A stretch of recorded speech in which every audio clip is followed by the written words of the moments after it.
Deputy Speaker, on the 20th of September 2001, former President of United States of America, George Bush, declared what became known as the War on Terror on Iraq and Afghanistan, stating that, I quote, "It will not end until every terrorist group of global reach has been found, stopped, and defeated."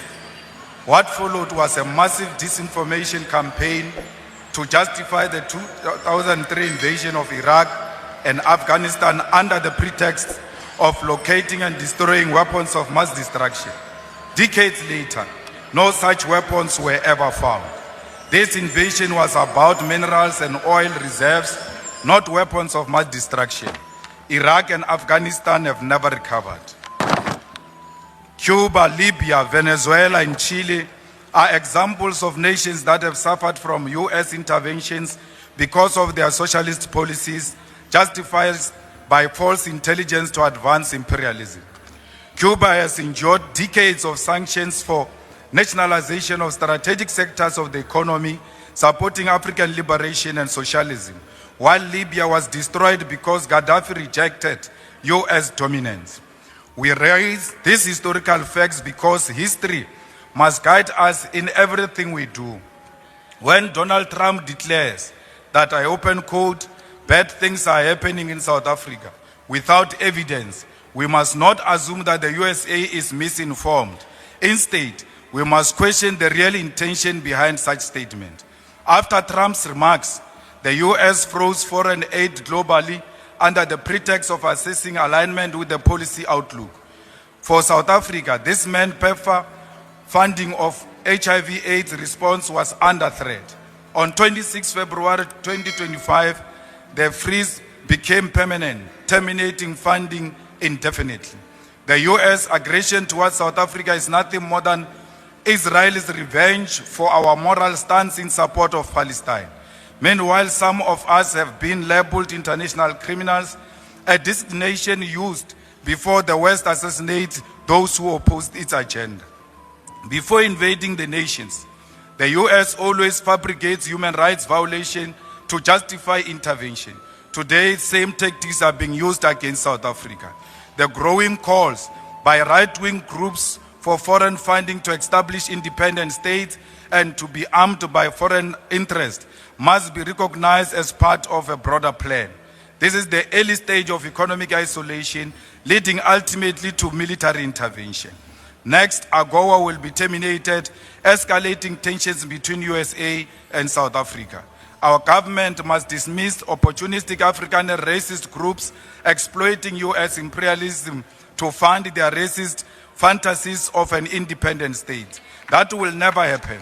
We will expropriate land without compensation, whether they like it or not. If they object, they can seek refuge in America. Deputy Speaker, Trump and the USA are not demonstrating strength. The USA is merely displaying an advanced stage of capitalism, which is imperialism. Trump engages in transactional and manipulative relationships with the world like it is his backyard. The hostility towards South Africa does not come from fraudulent boers spreading disinformation, but from America's imperialist agenda. The USA, home of the world's most sophisticated intelligence agencies, agencies that fabricate evidence to justify the invasion of Afghanistan and Iraq, and orchestrated the assassination of Muammar Gaddafi, Patrice Lumumba, Martin Luther King Jr., and Malcolm X, cannot now claim to be victims of disinformation from a minor racist group based in Orania. The USA has openly embraced the golden age of imperialism, extending its power through threats and the prevention and termination of foreign aid.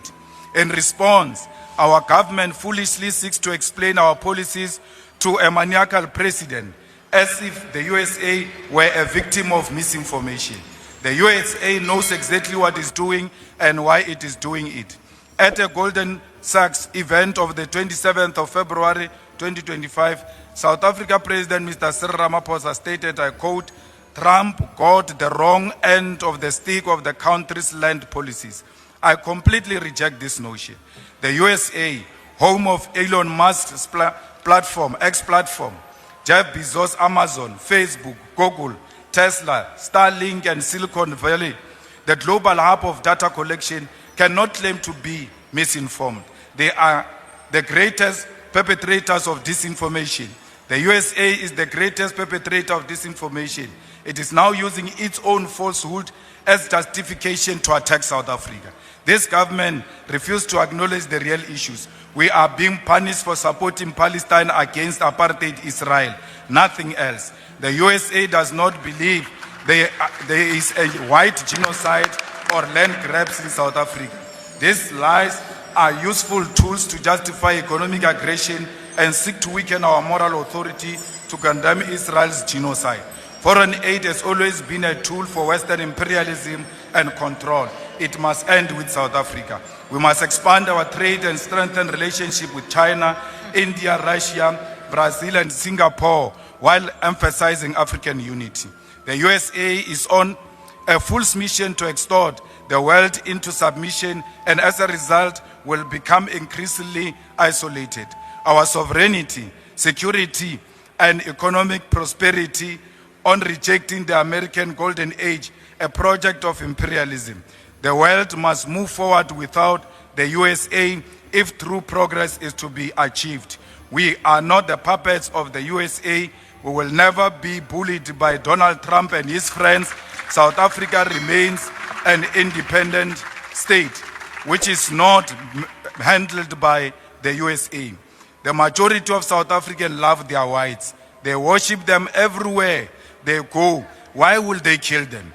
They always seek white validation and affirmation of whiteness. It is a black talent. It is a black talent. It is not a black talent until white people say so. If it is a black skill or innovation, it is not until white say so. If it is black quality product, it will have to pass many hands before they endorse this product. Any political party without white endorsement will never receive any electoral support and financial support until white establishment says so. Like the Cuban people will never give up on our freedom against American imperialism. We must unashamedly continue to stand with Palestine and Russia. We are product of international solidarity. We are Palestinians and they are Africans. We will die shoulder by shoulder with Palestinian people. We will be buried next to their graves because no amount of American bullying and financial dictatorship will separate us. Not even death will succeed. From the river to the sea, Palestine shall be free. We are not product of land theft or genocide. We are not grabbing any land, but claiming what rightfully belongs to us. We are not engaged in what genocide. Instead, we are coexisting with our white murderers. Whatever it takes, this land shall be expropriated and will be returned to its rightful owners. Victory is certain. Hasta la victoria siempre. Share your thoughts in the comments below. And don't forget to like, subscribe, and turn on notifications for more deep dives into Africa's fight for true independence, only on the African web.